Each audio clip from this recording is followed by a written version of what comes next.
하나님 말씀 보시겠습니다. 오늘 거룩한 주일 우리에게 주시는 말씀은 마태복음 20장입니다. 신약성경 마태복음 20장 20절로 28절에 있는 말씀 보시겠습니다. 마태복음 20장 20절로 28절 말씀입니다. 오늘 좀 기니까 제가 한 절, 여러분이 한 절 우리 교독하시겠습니다. 교독한 이후에 호산나 찬양대에 찬양이 있겠습니다. 자, 마태복음 20장 제가 먼저 20절을 교독하실 때 제가 먼저 20절을 읽습니다. 그때에 세베대의 아들의 어머니가 그 아들들을 데리고 예수께 와서 절하며 무엇을 구하니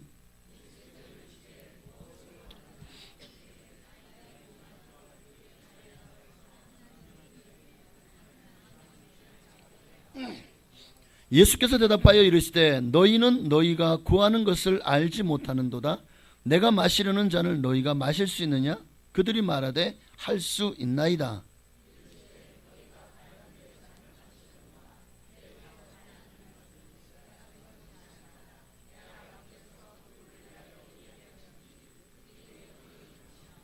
열제자가 듣고 그 두 형제에게 대하여 분이 여기거늘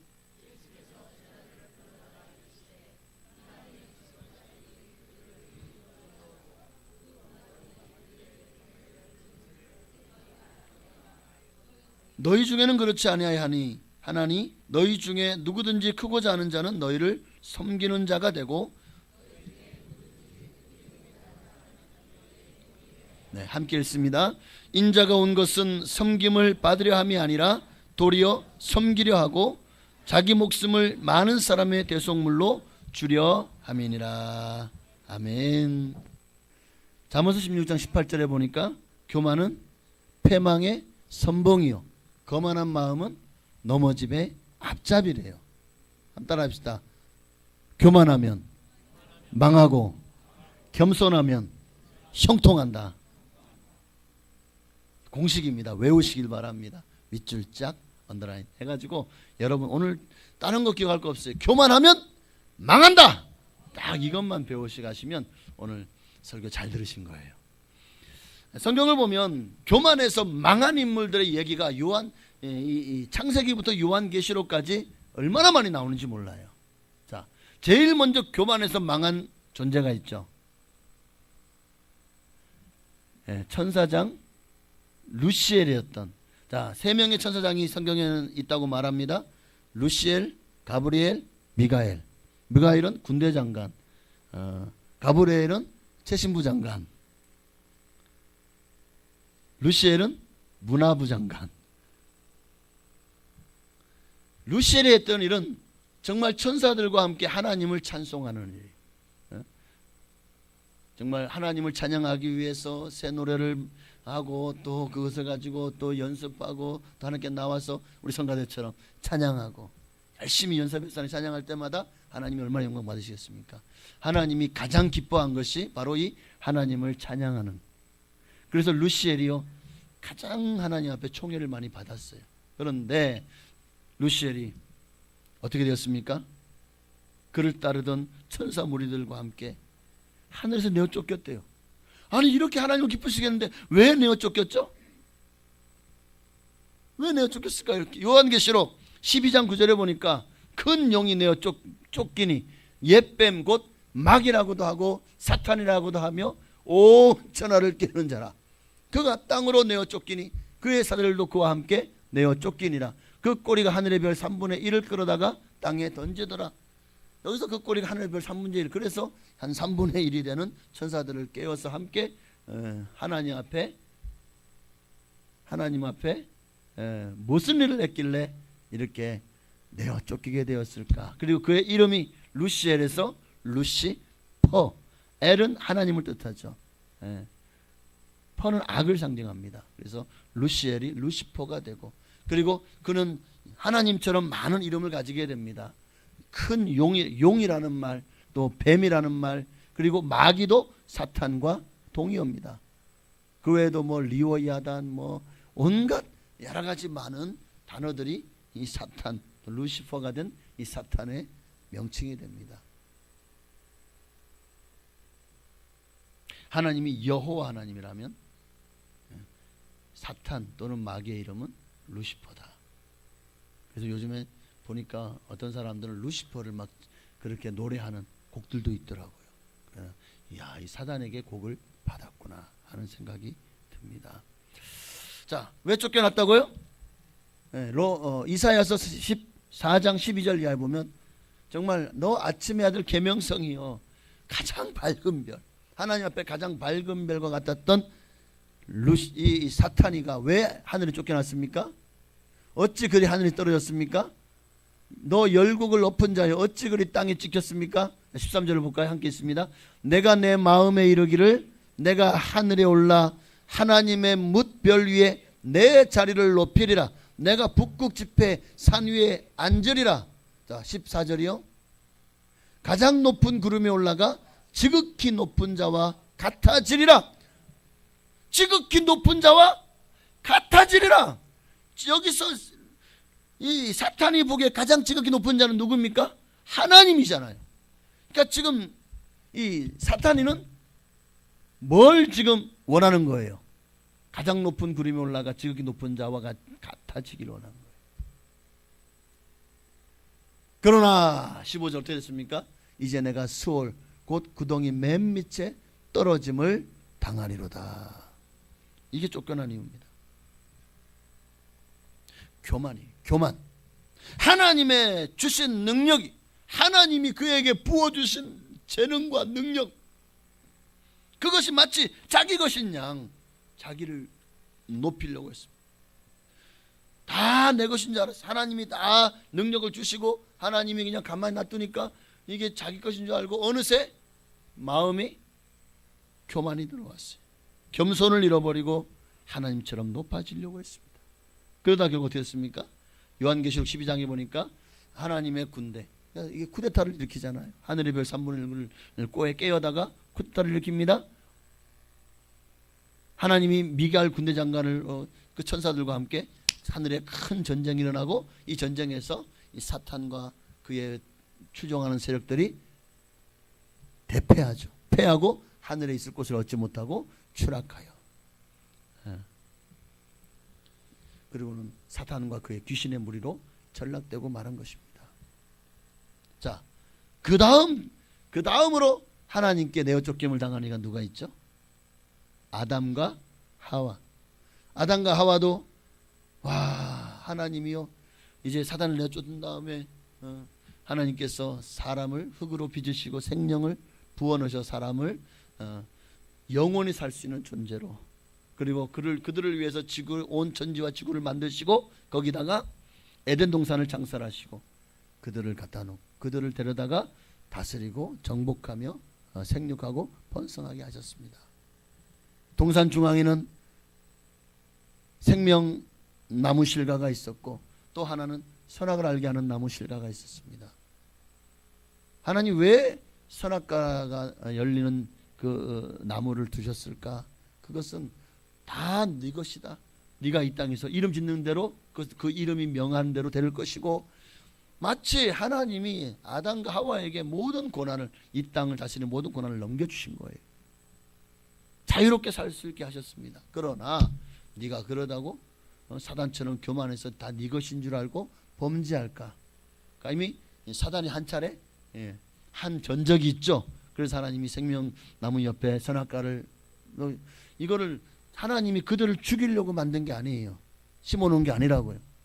이것을 보고 네가 다 자유하고 다 네 것이고 다 네가 정복하고 네가 주인이지만 그러나 너의 주인이 하나님이심을 잊지 말라는 거예요. 그래서 선악과를 옆에 둔 거예요. 선악과를 볼 때마다 내가 생명나무 실과를 먹으니까 내가 영생하니까 내가 신인 것 같지만 아니다.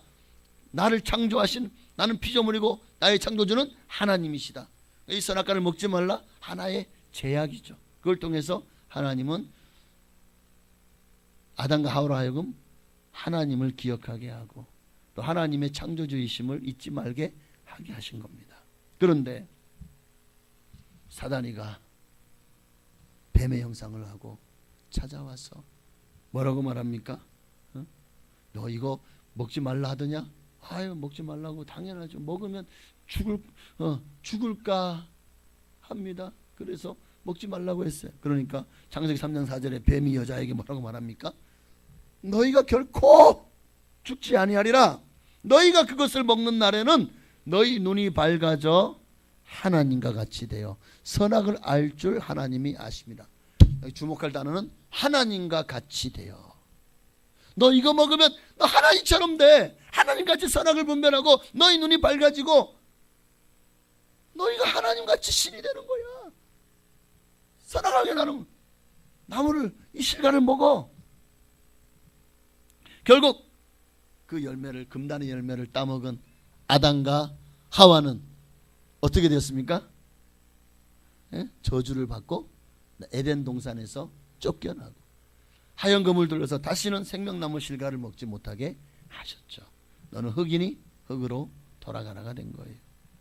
자, 하나님과 같이 되려 했던 바로 이 교만이 에덴 동산 낙원에서 쫓겨난 이유죠. 또 그 이후에 또 인간들이 교만했던 사건이 또 뭐가 있죠? 그 다음 사건은 바벨탑 사건이에요. 바벨탑.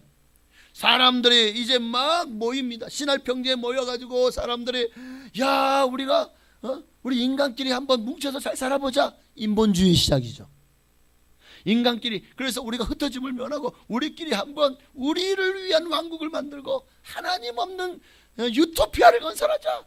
그래서 이를 위해서 바벨탑을 쌓기 시작합니다. 근데 그때는 사람들의 언어가 하나였대요. 열심히 싸울립니다. 근데 문제는 뭡니까? 문제는 뭐죠?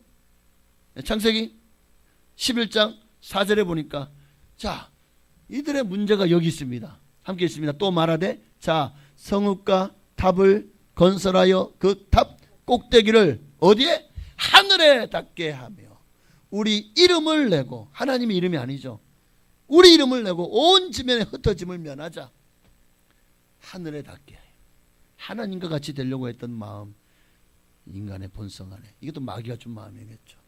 하나님이 그 하늘을 보고는 야, 이들이 하는 일이 악하다. 그래서 어떻게 합니까?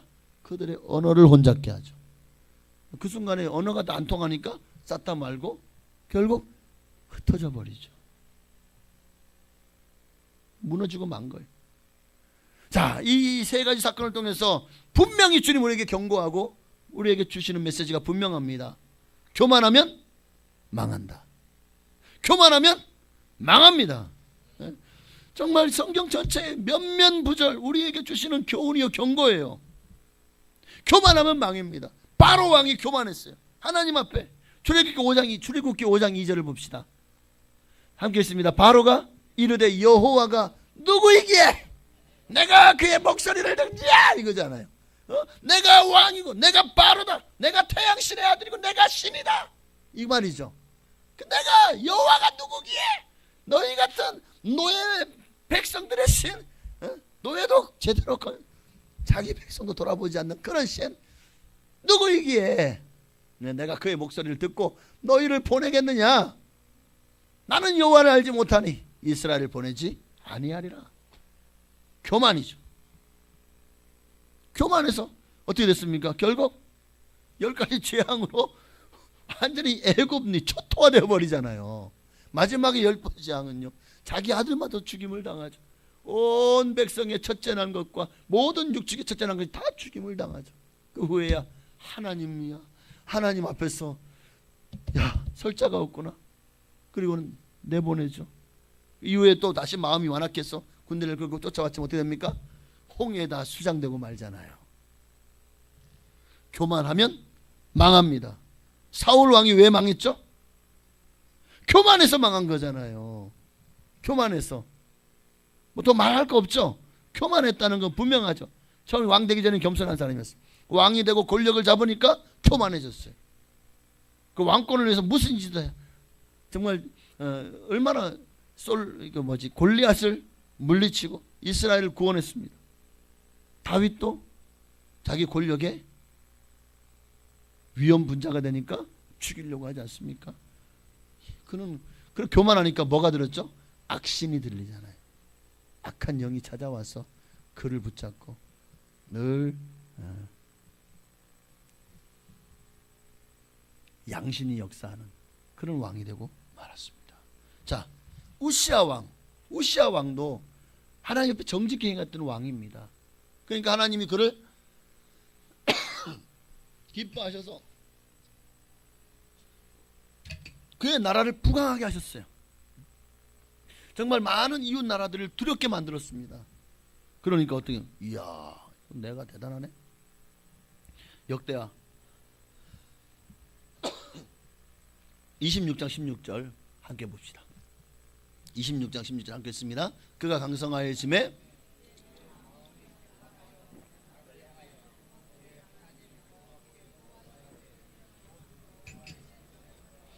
향단에 분향하려 한지라. 강성하여지니까 어떻게 됐다고요? 그의 마음이 교만해졌어. 뭘 행했다고요? 신기합니다. 교만하면 악을 행해. 이게 무슨 공식인가 봐. 교만하면 악을 행해. 그 여호와께 범죄하여 뭐하죠? 자기가 해서는 안 될, 이제 하나님이 진 제사장의 권리까지도 빼들어가지고 자기가 분향했습니다. 자, 교만하면 망하죠. 어떻게 망하는가 볼까요? 21절 함께 있습니다. 우시아 왕이 죽는 날까지 나병 환자가 되었고 끊어져 별궁에 살았으므로 그의 아들 요담이 항궁을 관리하며 백성을 그 많은 권세와 권력과 많은 나라가 조공하면서 와가지고 자기에게 아첨하고 다 자기 영광을 자기가 받아버린 거, 하나님 받아야 될 거를 교만해서. 그리고 그게 이제 분향단에까지, 하나님 성전에까지 손을 대니까 하나님이 더 이상 안 되겠다고 그를 치니까 한순간에 나병이 돼요. 나병 드는 순간 사람들이 나병이다 해가지고 그를 어떻게 합니까? 별궁을 쫓아내버려. 그 많은 권력과 권세와 부귀영화가 한순간에 일장춘몽이 되어버린 거예요. 그리고는 별궁에서 나병 환자로 죽을 때까지 거기서 살면서 정말 고독하게 죽어갑니다. 교만하니까 망하잖아요. 히스기야가 역대하 32장 25절에 보니까, 자, 히스기야가 마음이 교만하여 그 받은 은혜를 보답하지 아니하므로 진노가 그와 유다와 예루살렘에 내리게 되었더니. 히스기야도 굉장히 정말 하나님을 위해서 종교를 개혁하고 얼마나 많이 모든 우상단지를 다 회파하고 하나님께로 백성들의 마음을 돌이킨 위대한 왕 아니었습니까? 그런데 그가 이제 말년에 교만했대요. 그래서 바벨론에서 온 사신들을 막 그 멀리 있으니까 설마 이들이 우리나라까지 쳐들어오랴 그랬던 것 같아. 또 자기들에게 동맹을 맺고 도움이 될 것 같아서 그들에게 뭘 보여줍니까? 성전의 그 아름다운 금과 아름답게 치장된 성전과 또 그의 내탕까지 다 보여준 거예요. 우와, 보니까 바벨론의 사자들이 눈이 돌아가죠. 야, 이거 이스라엘 와서 이거 다 쳐서 가져가야 되겠다. 결국 나중에 바벨론이 와가지고 이스라엘 집을 다 가져가잖아요. 그렇게 교만했더니 하나님이요 그를 병들게 하시죠. 병들게, 너 이제 죽을 거야. 그러니까 히스기야 왕이 그 말을 듣고 어떻게 합니까? 깜짝 놀라서 하나님 전에 나아가 회개하며 기도합니다. 교만했던 것을 회개하고 기도.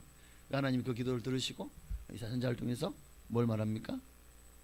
너의 날을 15년을 더 하나님이 그의 인생을 연장시켜 주시죠. 근데 그 연장시켜 준 게 독이 된 거예요. 그때 죽었으면 좀 역사가 달라지지 않았을까? 그 연장된 기간 동안에 누구를 낳아요? 아들 므낫세를 낳아요. 그리고 그 므낫세가 히스기야를 대를 이어 왕이 되는데 아마 정말 역대로 가장 악한 왕이 므낫세였습니다. 히스기야가 정말 싹 걷어치우고 갖다 버린 우상을 다시 가져와서 성전에 세우고 또 온갖 아들을 또 저기 불로 지나가게 하는 등등 온갖 난잡하고 또 악한 우상을 숭배하며 하나님 앞에 악을 행하는 왕이 되었죠. 바벨론의 느부갓네살 왕도, 이게 하나님을 믿는 사람뿐이 아니라 하나님은요, 그러니까 지금 세계 그때 애굽 다음으로 최강 대국이 아수르, 그 다음이 바벨론이죠. 자, 그런데 이 바벨론에 나를 사랑하는, 죄송합니다. 제가 이거를 이제 찬양할 때 여기에 여기 뭐야 순서지로 보고 또 찬양곡을 또 이렇게 보기 때문에 보이시나요 찬양? 네, 그래서 이걸 사용하기 때문에 이걸 절대 핸드폰을 왜 강단에 놓지?라고 하지 마시고, 네, 이거를 가지고 이렇게 찬양을 뭐 어떻게 줌을 당겨서 보여줄 수 있나? 네, 그렇습니다. 던져버려야지. 자.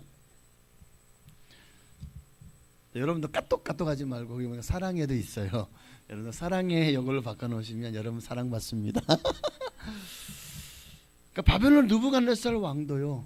그가 하나님이 그를 이스라엘을 징치하기 위한 이방의 막대기로 그를 세워서 온 많은 나라를 정복하고 마침내 이스라엘이 회개하지 않으니까 그렇게 하나님이 그들을 사용하신 거예요. 그런데 그 바벨론이 그렇게 큰 대제국이 된 것이 바벨론의 왕이었던 느부갓네살 누구의 공로를 알았죠?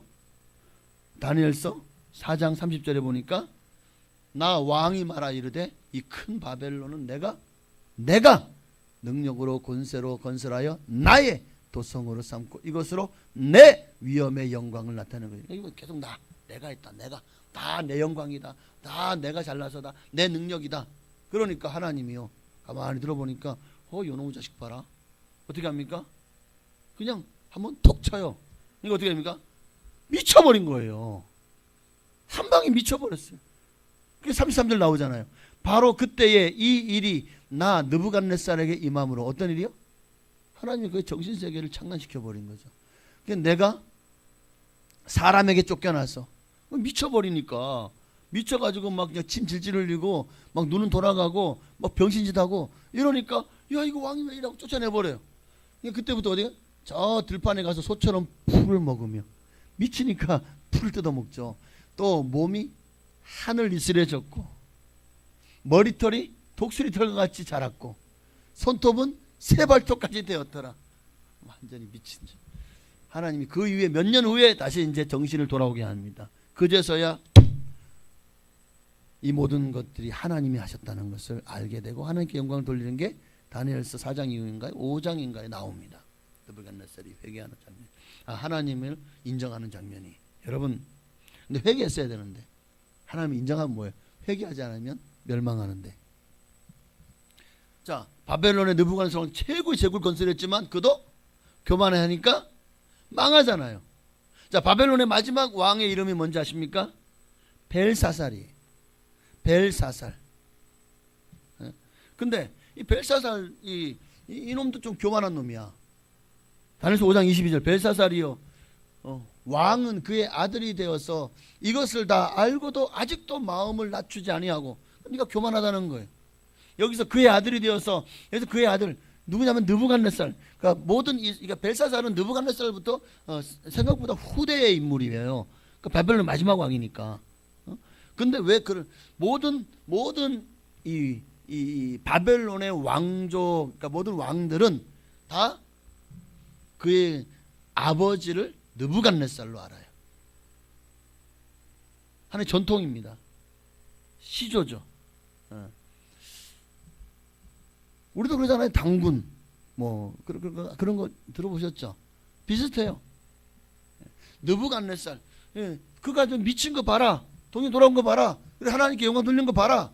근데 아직도 이것을 다 너 알지 않냐? 근데 왜 마음을 낮추지 않고 도리어 자신을 하늘의 주제보다 높이며, 하늘의 주제는 하나님이시죠.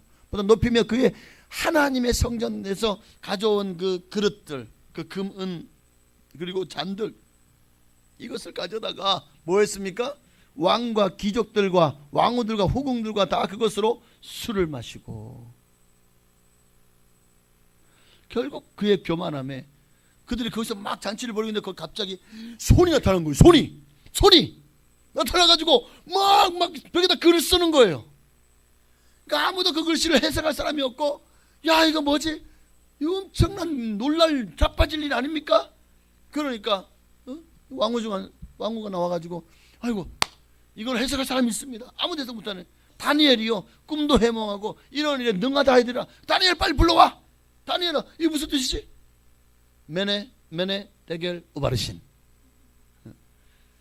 하나님이 너의 왕조를 끝내버리신다는 거예요. 왜? 너가 하나님 앞에 교만했기 때문에. 내가 너희를 달아보니까 너는 함량미달이. 너는 끝났다. 자 어떻게 됐죠? 30절. 그 손이 나타난 바로 그날, 그 잔치를 벌였던 그날 밤에 갈대아 왕 벨사살이 죽임을 당합니다. 메대와 파사 연합군이 와서 결국 죽임을 당하고, 그 다음에 여기 왕이 누가 되냐면 메대의 다리오 왕이 그 다음에 이제 이 왕국을 메대 왕국의 왕이 되죠. 바벨론은 사라지고. 다리오 들어보셨나요? 네. 다리미가 아니에요. 다리오. 트리오도 아니고 다리오입니다. 네. 네. 뭐 열심히 한약을 다리는 것도 아니고 하여튼 다리오입니다. 그러니까 겸손하라는 거예요. 겸손하지 않으니까 이렇게 망하잖아요.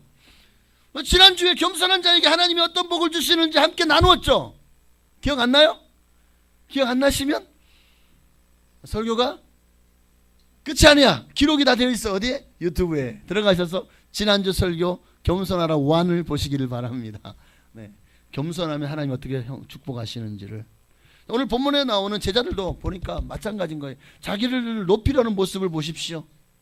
누가 노중에서 예루살렘에서 올라간다. 야 이스라엘 이제 로마로부터 이제 우리가 독립을 하고 예수님이 왕이 되실 거야. 그러면 누가 높은 자리에 앉을 거야? 내야. 야 내가 수자야. 나는 예수님의 인척이야. 그 다투고 나서 이들이 하는 일이 뭡니까? 이들이 하는 일이 예수님 앞에 로비를 시작하죠. 여러분 오늘 우리는 이 제자들의 모습을 보면서 우리는 절대 이렇게 교만하면 안 돼요. 이런 교만의 유혹을 물리치고 겸손한 삶을 살아야 됩니다. 어떻게 교만을 물리치고 겸손한 삶을 살 수 있을까요? 오늘 본문에 나오는 이 제자들의 모습 속에서 우리는 뭘 배워야 되냐면 두 가지를 배워야 돼요. 하나는 높임을 받으려고 하는 마음. 사람 누구나 있어요. 누구나 위에 서고 싶고 한 무리의 장이 되고 싶고 누구나 앞서가고 싶고, 그런데 그렇게 높임을 받으려는 그런 마음이 있어서 저 세상적인 견해를 따르는 유혹을 물리쳐야 돼요. 세상적인 견해를 따르려는 그런 유혹을 물리쳐야 됩니다. 마태복음 20장 20절 21절 보니까 그때 세베대의 아들의 어머니가 이 세상적인 견해를 따르는 거죠. 결국 이게 뭐야? 여기 세베대의 아들의 어머니가 살로메라 그래요. 근데 이 살로메가 누구냐면 두 가지 설이 있는데, 하나는 예수님의 가장 가까운 친인척이고 또 하나는 그 마리아의 자매, 마리아와 자매래요. 그러니까 예수님에게 이모가 되는 거예요. 그러면 세베대의 두 아들 야고보 요한은 이종 사촌이 되는 거죠. 정말 가까운 사이 아닙니까? 근데 그 어머니 살로메가 와가지고 그 아들 데리고 예수님께 절하면서 무엇을 구하니? 그 예수님께서 무엇을 구하는데요? 이모 뭘 구하는데요? 아유 알잖아요. 내 두 아들요 당신의 나라에서 이제 세워질 때 하나는 좌편에 하나는 우편에 앉게 멸하세요. 그러니까 24절에 12제자가 24절에 보니까 야 10제자가 나머지 10제자가 듣고는 야 저거 진짜 친척 찬스를 쓰네. 그러니까 두 형제에 대하여 분이 여기잖아요. 그러니까 예수님이 제자를 불러다가 야 너희는 그러면 안 돼.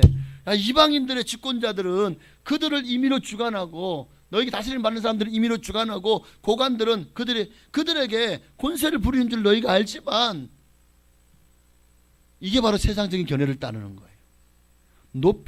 우리가 정말 높임을 받기를 원해요. 존경받기를 원해요. 인정받기를 원해요. 그런데 세상적인 견해를 따르지 말라는 거예요.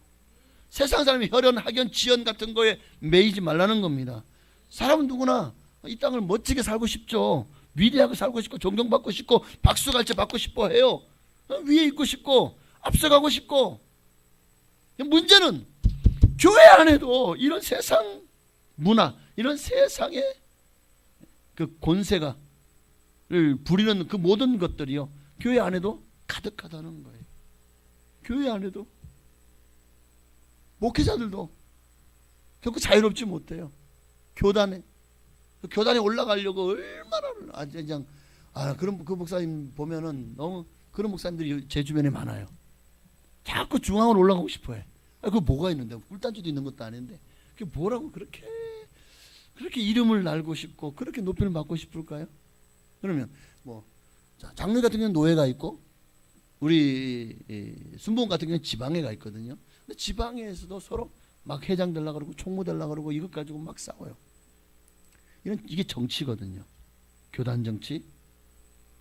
목회자들도 이런 그 권력의 이 정치의 맛을 들으면 빠져나오지를 못한대요. 여러분 절대 저를 위해 기도해 주시기 바랍니다. 목회자들도 자유롭지가 못해요. 자, 야고보의 어머니, 요한의 어머니 살로메는 성경을 보면 예수님이 갈릴리 전도 시기부터 예수님 십자가에 달려 죽으실 때까지, 돌아가실 때까지 예수님 따라다니면서 그의 자신의 소유로 예수님을 섬겼다고 기록하고 있습니다. 그러니까 많이 자신의 소유를 가지고 예수님을 섬겼던 사람이에요. 거기다가 참 어떤 방법으로든 자식을 출세시키고 하자는 그런 마음. 근데 솔직히 지금이라고 그런 마음이 없을까요? 지금도 마찬가지죠. 어떻게든 자식 잘 되기를 바라고 자식이 출세하기를 바라는 게 지금 부모의 심정 아닙니까? 그래서 막 그냥 공부도 시키고 가회도 시키고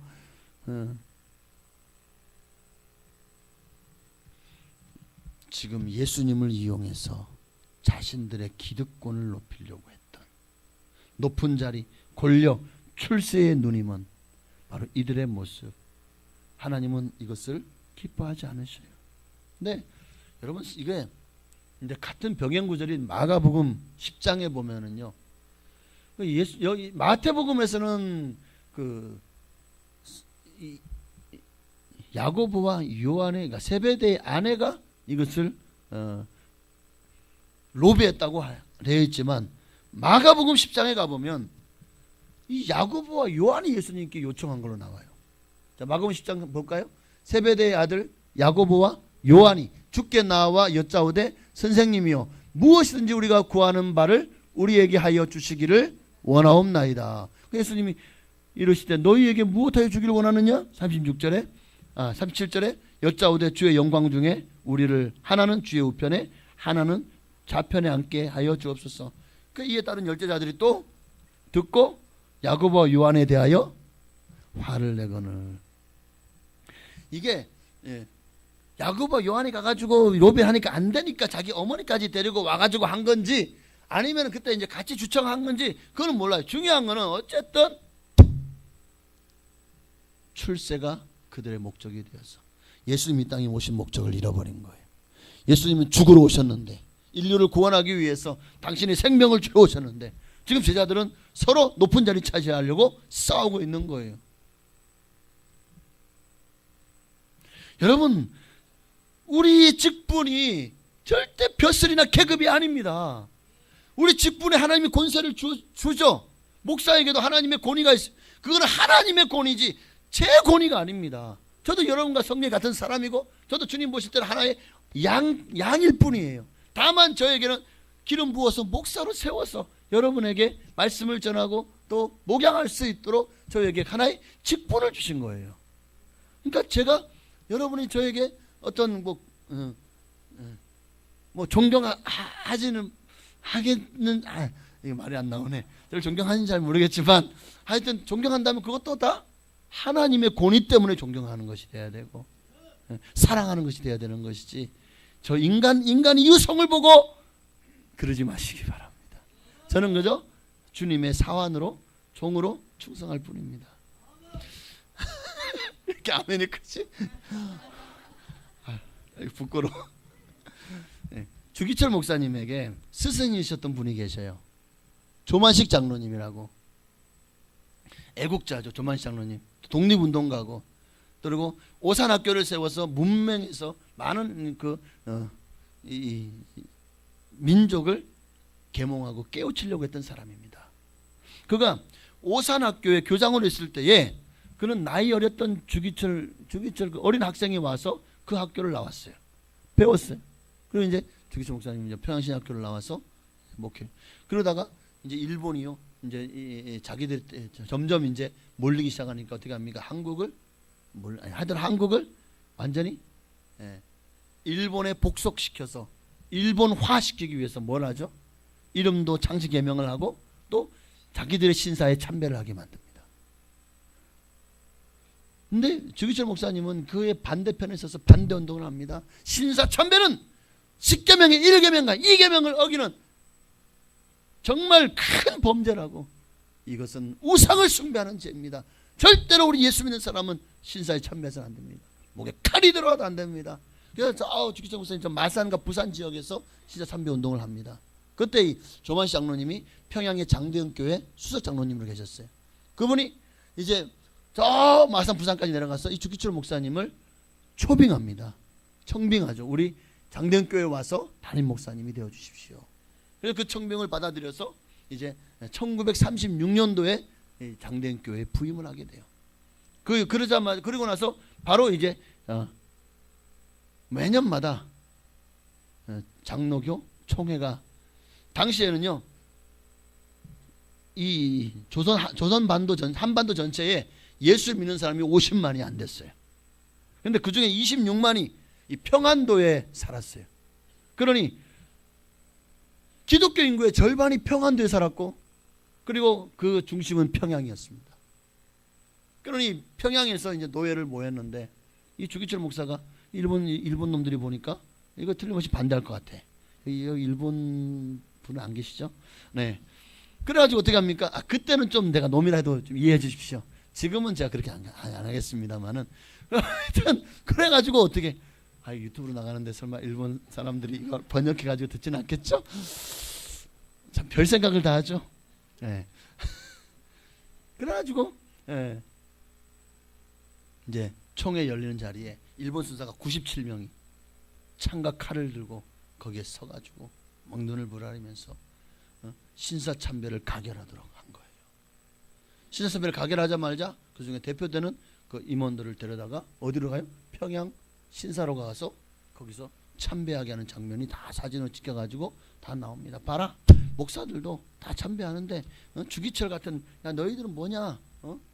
노예의 뜻을 안 따르는 너희를, 그래가지고 계속 안 따르니까 어떻게 합니까? 몇 번을 계속해서 감옥에 가두고 또 저 총성까지 데려가서 거기서 엄청 고문하고 해도 안 되니까 주기철을 파면해라. 장대현교회에서. 장대현교회에서 파면을 안 해요. 그러니까 아예 장대현교회에다가 저 대문에다가 못을 박아서 못 들어가게 만들어. 여기 들어가는 놈들은 처벌하겠다고. 일본 수사들이 그 못을 박아놓고 지켜버리니까 그때부터 5년 동안 장대현교회에서 예배가 드려지지 못해요. 장대현교회 성도들은 그냥 가정에서 어디에서 모여가지고 예배를 드리죠. 신자참배에 반대하고 주기철 목사님을 파면하지 않는다는 이유로. 와, 이 얘기를 하려고 했던 게 아니라 어느 주일날 조장로님이, 조만식 장로님이 이제 아주 이 어떤 분하고 손님하고 얘기를 하다가 그만 얘기가 길어지면서 예배 시간에, 주일 예배 시간에 늦어져 버린 거예요. 그만 예배에 늦게 들어오셨어요. 주 목사님이 설교를 하다가 주기철 목사님이 한참 예배에서 설교면 한참 이제 진행된 거잖아요. 근데 그때서야 문이 열리고 들어와요. 그러니까 이게 수석 장로님인데 본이 안 되잖아. 어떻게 합니까? 장로님, 조장로님. 우리 교회도 조장로님이시네. 조장로님, 아니 지금 시간이 언제인데 지금 들어옵니까? 뒤에 서 계십시오. 그런 거. 그러니까 이 장로님이요. 아니 내가 가르쳤고 내가 초빙해서 왔는데 감히 나한테 뭐라고 하는 거야? 이럴 것 같죠? 근데 안 해요. 뒤에 가만히 있어서 말씀을 듣고 예배를 드려요. 예배가 끝날 때 설교를 마치고는 우리 저 뒤에 서 계시는 조장로님 기도해 주십시오. 그러니까 이제 기도를 합니다. 하나님, 나의 죄를 용서해 주시옵소서. 거룩한 주일에 하나님 만나는 것보다 사람 만나는 것을 더 중요시했던 죄를 용서해 주십시오 하고 기도했더니 그 기도에 감명받은 온 성도들이 다 그 자리가 울음바다가 됐대요. 지금보다 그때 성도들이 더 감수성이 예민하고 풍부했던 것 같아.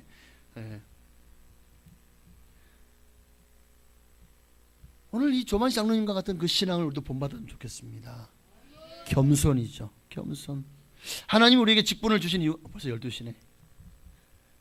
왜 이렇게 시간이 이거 오늘 어떡하지? 다음 주에 한 5분 분량밖에 안 남았는데 계속 할까요? 아멘. 네, 5분입니다. 시계를 재십시오. 하나님 여러분 직분을 주신 이유가 뭘까요? 자랑하고 우월감에 빠지라고? 의시되고? 뽐내라고? 아닙니다. 에베소 4장 12절 우리에게 직분을 주신 이유가 분명히 나와요. 이는 성도를 온전하게 하며 봉사에 일을 하게 하며 그리스도의 몸을 세우라 하십니다. 하나님이 우리에게 직분을 주시는 이유는 그로 말미암아 교회, 그리스도의 몸인 교회와 성도를 온전하게 세우기요, 그리스도의 위에서 봉사 일을 하게 하려고 직분자를 세웠다는 거예요. 근데 오늘날 성도들 어떻습니까? 봉사하기보다 남에게 대접받는 걸 좋아하죠. 의외로 많은 성도들이 겉으로 드러나는 일을 좋아하죠. 드러나지 않는 일은 싫어합니다. 오른손이 하는 것을 왼손이 모르게 하는 거 싫어해요. 예수님은 모르게 하라고 했는데 우리는 그걸 알아주기를 바라요. 내가 이 일을 했다 왜 안 알아줘 하고 시험 들어버려. 여러분 자랑하려거든 내가 뭐 했다 자랑하지 말고 예수님을 자랑하시기 바랍니다. 주님이 은혜로 내가 일을 할 수 있었습니다. 겸손을 자랑하시기 바랍니다. 겸손이 주님 앞에 자랑의 면류관이 되시기를 주의 이름으로 축복합니다. 베드로전서 5장 5절 6절의 말씀 보니까 함께 읽습니다. 다 서로 겸손으로 허리를 동이라. 하나님은 교만한 자를 대적하시되 겸손한 자들에게는 은혜를 주시느니라. 그러므로 하나님의 능하신 손 아래에서 겸손하라. 때가 되면 너희를 높이시리라. 오늘 말씀도 마찬가지. 예수님도 서로 누가 높으냐, 서로 교만했던 제자들을 향해서 말씀하십니다. 26절 27절 이거만 읽고 마칠게요. 너희 중에는 그렇지 않아야 하냐니 너희 중에 누구든지 크고자 하는 자는 너희를 섬기는 자가 되고 너희 중에 누구든지 으뜸이 되고자 하는 자는 너희의 종이 되어야 하리라. 예수님이 마지막 28절은 뭐죠? 예수님이 이런 종이 되려고 이 땅에 오셨다는 거예요. 섬김을 받으려 함이 아니라 도리어 섬기려 하고 나의 생명을 자기 목숨을 많은 사람의 대속물로 주려고 왔다. 나는 이렇게 왔는데 너희는 왜 높아지려고 하느냐는 거죠. 여러분 이 마지막 때에 주님은 여러분이 겸손하기를 원하십니다. 겸손해야 돼요. 예수님의 마음, 겸손한 마음. 나는 마음이 온유하고 겸손하니 내 멍에를 메고 내게 배우라. 오늘 이 예수 그리스도의 마음을 품고 예수님과 함께 동행하며 예수님을 닮아가며 더 하나님을 위해서 여러분의 삶을 드리고 섬기는 삶이 되시기를 주의 이름으로 축원합니다.